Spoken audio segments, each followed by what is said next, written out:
सावित्री देवी के घर में आज कोहराम मचा हुआ था। शहर की प्रतिष्ठित महिला समिति की मासिक बैठक आज उन्हीं के घर पर थी। यह सिर्फ एक बैठक नहीं, बल्कि सावित्री देवी के लिए अपनी नाक का सवाल था। शहर की मेयर की पत्नी और कई बड़े अधिकारियों की पत्नियां आने वाली थी।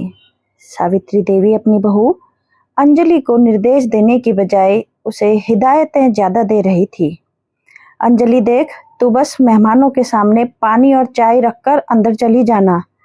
ज्यादा बात करने की जरूरत नहीं है। तू बहुत धीरे बोलती है और तेरी वो मिडिल क्लास वाली बातें इन हाई प्रोफाइल लेडीज को समझ नहीं आएंगी।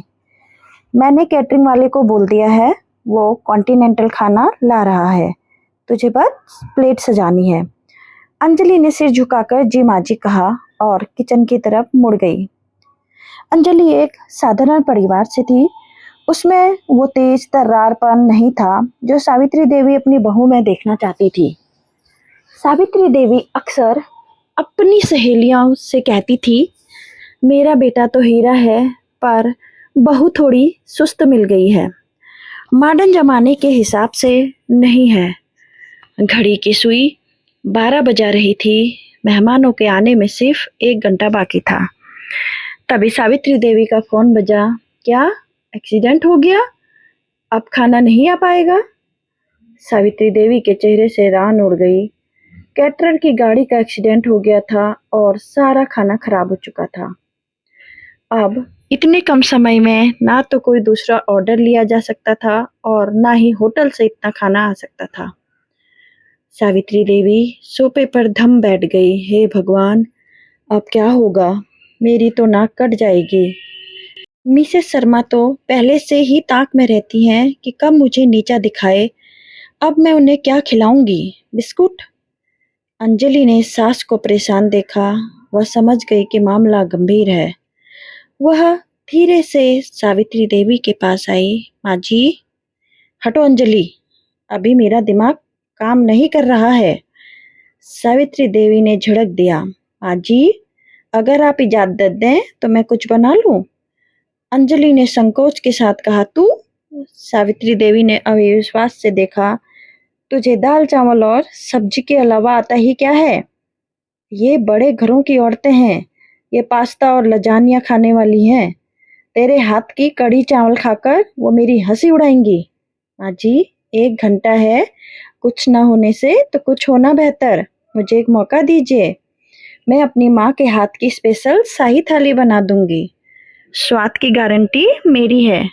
अंजलि की आवाज में आज एक अजीब सा आत्मविश्वास था। सावित्री देवी के पास कोई विकल्प भी नहीं था। उन्होंने बेमन से सिर हिला दिया। जो करना है कर, वैसे भी इज्जत तो जानी ही है।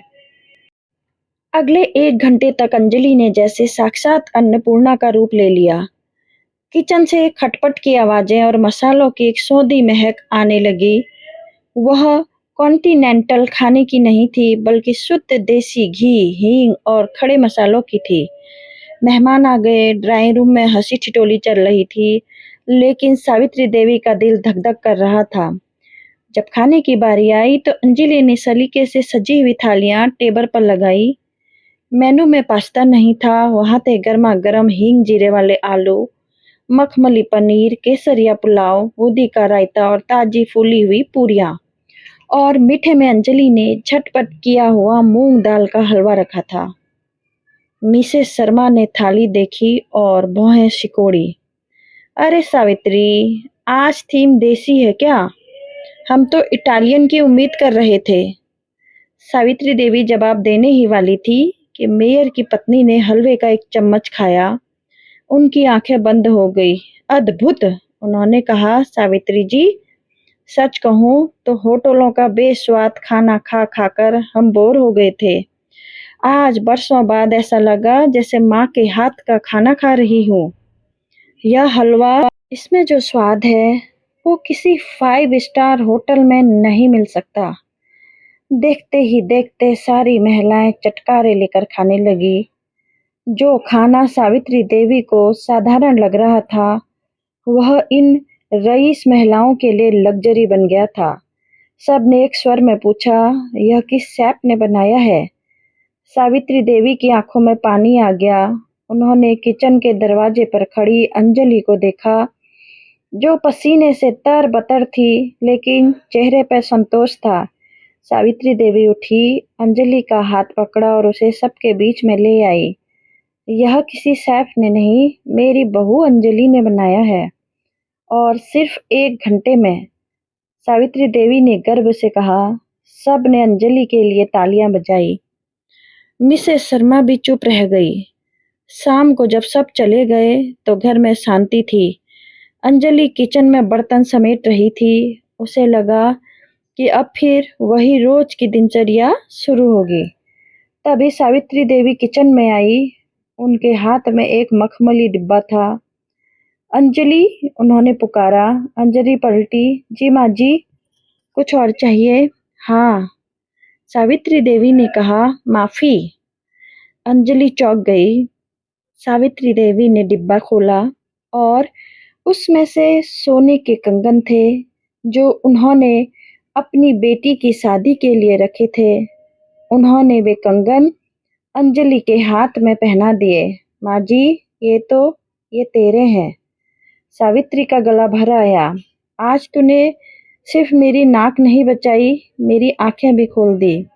मैं बाहर की चमक धमक में इतनी अंधी हो गई, मुझे घर में मौजूद हीरा दिखाई नहीं दिया। मुझे लगा था कि तू मॉडर्न नहीं है, इसलिए तू किसी काम की नहीं है।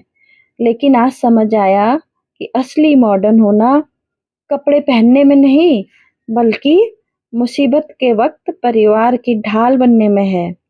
तूने आज मेरा मान रख लिया। अंजलि की आंखों में आंसू बह निकले। उसने झुककर सास के पैर छुए, लेकिन सावित्री देवी ने उसे गले लगा लिया। देर से ही सही बहू, सावित्री ने उसके सिर पर हाथ फेरते हुए कहा, पर आज मैंने तेरी कद्र जान ली है। अब से इस घर की रसोई भी नहीं, हर फैसले में तेरी जगह सबसे ऊपर होगी।